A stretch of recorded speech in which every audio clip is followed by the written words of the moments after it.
আমি পরিষ্কার জানতে চাই পুলিশকে এত বেগ পেতে হচ্ছে কেন? এত বড় ঘটনা, পুলিশের মধ্যে কি সোর্স, ফোর্স আর ইন্টেলিজেন্সের অভাব রয়েছে?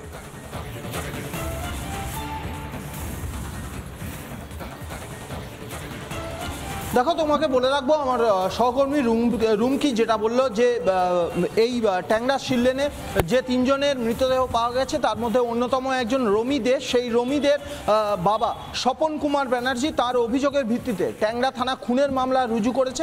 অন্যদিকে তুমি যেটা বলছো যে পুলিশি তদন্ত কতদূর এগিয়েছে, পুলিশ ইতিমধ্যেই হসপিটালাইজড যে তিনজন অর্থাৎ প্রসূন দে, প্রণয় দে এবং তাদের আর একজন ছেলে, এই প্রসূন দের স্টেটমেন্ট রেকর্ড করেছে। প্রসূন দে পুলিশকে জানিয়েছে যে তারা আত্মহত্যা করতে গেছিল এবং সবথেকে বড় বিষয় যে তার স্টেটমেন্টে পুলিশ যেটা জানতে পেরেছে যে পায়েস খেয়ে পায়েসের মধ্যে ঘুমের ওষুধ মিশিয়ে তারা আত্মহত্যা করতে গেছিল, কিন্তু পুলিশ সূত্রে যেটা জানা যাচ্ছে সেই ফর্মুলা কিন্তু কাজে দেয়নি। তার ফলে যার পরেই কিন্তু যে তিনটি মৃতদেহ উদ্ধার হয়েছে অর্থাৎ প্রণয় এবং প্রসূনের ওয়াইফ এবং তাদের মেয়ে, এই ঘুমের মধ্যে ঘুমের ওষুধ খেয়ে বা পায়েসের মধ্যে ঘুমের ওষুধ খেয়ে প্রথমে মৃত্যু হয়েছে তাদের নাবালিকা মেয়ের, কিন্তু তার মুখ থেকে যেহেতু গ্যাঁজলা উঠে গেছিল সেই জন্যে মৃত্যু নিশ্চিত করতে অর্থাৎ রমি দে এবং সুদেশনা দে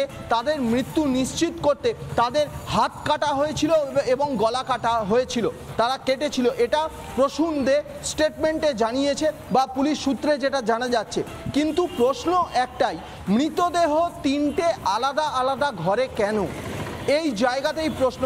যদি আত্মহত্যা করতেই যায় বা জেনে শুনেই কোনো ব্যক্তি নিজের স্ত্রী বা তাদের মেয়েকে যদি খুন করে তাহলে সাধারণত একটা ঘরে থাকে, তিনটে আলাদা আলাদা ঘরে, একতলার তিনটে আলাদা আলাদা ঘরে তিনটি মৃতদেহ কেন? তাহলে এর পেছনে অন্য কোনো কারণ রয়েছে নাকি?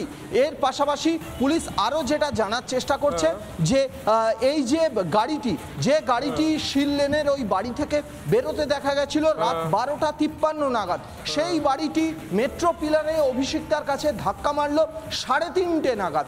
এই মাঝের টাইমটা ওই একাধিক প্রশ্ন রয়েছে সৈকত, সেই প্রশ্নের উত্তর দেওয়ার দায়িত্ব পুলিশের।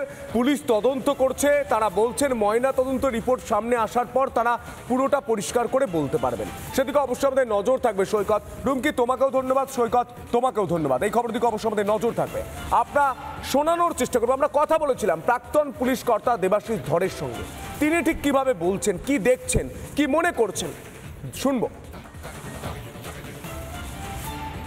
এই যে ঘটনাটা ঘটেছে, ওই যে বলছে পায়েসের মধ্যে বিষ মেশানো ছিল কি, তারপরে শিরা কেটেছে, তো সেটাও কিভাবে, মানে সেটা বিষ না অন্য কিছু, সেটা কিন্তু যতক্ষণ না ফরেন্সিক তদন্ত হবে সেটা মানে ডিটারমাইন করা যায় না।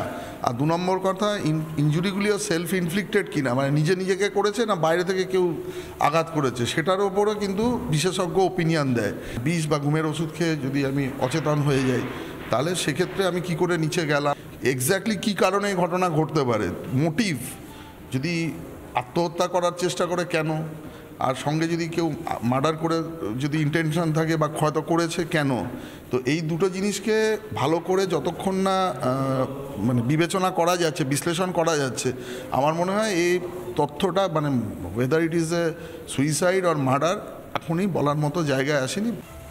নানা ধরনের কন্টেন্ট দেখার জন্য লাইক করুন, শেয়ার করুন আমাদের ফেসবুক পেজ, সাবস্ক্রাইব করুন আমাদের ইউটিউব চ্যানেল, পাশাপাশি অন্যান্য ব্রেকিং নিউজের জন্য অবশ্যই চোখ রাখুন রিপাবলিক বাংলায়।